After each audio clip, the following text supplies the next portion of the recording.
Ang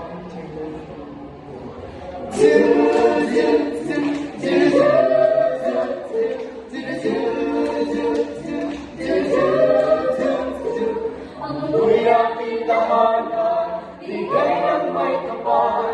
Kapag ito'y ating ingatan, tayo ay magtatagal. Disiplina'y kailangan sa bawat araw, upang tayo'y magkaroon ng masayang bukas. O kalikasan, ating pangalagaan, ang bawat kabataan, may ng pag-asa.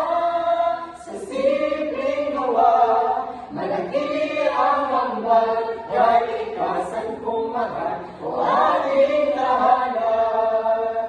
Maglagawang na karagatan, malapad ng kagubatan, mga natural na yaman, panatilihin at payabungin, huwag natin nabusugin, mahalaga ito sa atin, para sa kinabukasan.